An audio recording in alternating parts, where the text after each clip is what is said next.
মাত্র কদিন আগেও যিনি ছিলেন বাংলার প্রতাপশালী ও ক্ষমতাধর প্রধানমন্ত্রী তিনি কিনা প্রতিবেশী দেশে মানবেতর জীবনযাপন করছেন। বলছি বাংলার ইতিহাসে এক কুখ্যাত স্বৈরশাসক শেখ হাসিনার কথা। রক্তের হোলি খেলায় মেতে থাকা সাবেক এই নারী শাসক আপাতত 4 দেয়ালের মধ্যেই গৃহবন্দী অবস্থায় বসবাস করছেন। শোনা যাচ্ছে তার একমাত্র সঙ্গী একটা টেলিফোন, এর বাইরে তার কাছে আর তেমন কিছুই নেই।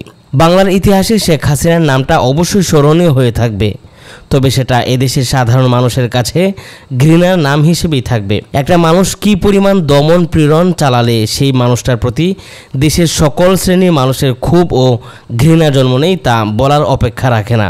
শেখ হাসিনা ভারতে এক প্রকার আত্মগোপনেই রয়েছেন, কারণ ভারত সরকার এখনও তার নিরাপত্তা নিয়ে শঙ্কিত। এজন্য তার সঙ্গে কারোরই দেখা করার সুযোগ নেই, এমনকি নিজের কন্যা সাইমা ওয়াজেদের সঙ্গেও দেখা করতে পারছেন না তিনি। হাসিনার দেশ থেকে দিল্লির কাছে একটি সামরিক ঘাঁটিতে পৌঁছানোর পর প্রায় 1 মাস হতে চলেছে। দীর্ঘদিনের এই মিত্রকে নিয়ে এখন উভয় সংকটে রয়েছে নরেন্দ্র মোদীর ভারত সরকার। ভারতে কিছুদিনের জন্য থাকতে চেয়েছিলেন হাসিনা, কিন্তু যুক্তরাজ্য, যুক্তরাষ্ট্র এবং সংযুক্ত আরব আমিরাতে আশ্রয় পেতে বাধ্য হয়ে ভারতে রয়েছেন তিনি। এরই মধ্যে বাংলাদেশ সরকার হাসিনার ডিপ্লোম্যাটিক পাসপোর্ট প্রত্যাহার করার সিদ্ধান্ত নেয়। ভারতে এখন তার অবস্থানে বৈধ ভিত্তিটা কি, সে প্রশ্ন উঠতে শুরু করেছে এখন। এই পটভূমিতে দিল্লিতে ভারতের শীর্ষ পর্যায়ের সরকারি কর্মকর্তা ও বিশ্লেষকদের সঙ্গে কথা বলে ব্রিটিশ গণমাধ্যম বিবিসি যেটা আভাস পেয়েছে তা হলো এই মুহূর্তে শেখ হাসিনাকে নিয়ে ভারতের সামনে কার্যত 3টি রাস্তা খোলা আছে। প্রথম রাস্তা হলো বাংলাদেশের সাবেক প্রধানমন্ত্রীর জন্য তৃতীয় কোনো দেশের আশ্রয়ের ব্যবস্থা করা। হাসিনাকে মিত্র কোনো দেশে পাঠানোর পরিকল্পনা ভারত সরকার সেই শুরু থেকেই করে আসছে, কিন্তু তাতে আশানুরূপ ফলাফল অর্জিত হয়নি।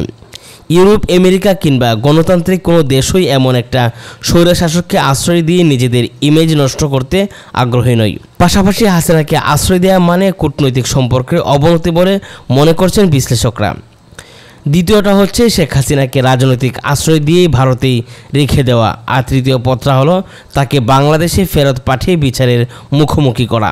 এদিকে বাংলাদেশের পররাষ্ট্র মন্ত্রণালয়ের দায়িত্ব সামলানো তৌহিদ হোসেন স্পষ্ট ভাষায় জানিয়ে দিয়েছেন, যদি আদালতের নির্দেশ আসে তাহলে শেখ হাসিনাকে ভারত থেকে বাংলাদেশে ফেরানোর জন্য চেষ্টা করা হবে। 5 আগস্টের পর থেকে বর্তমানে শেখ হাসিনার বিরুদ্ধে একাধিক খুনের মামলাসহ 100টিরও বেশি মামলা করা হয়েছে।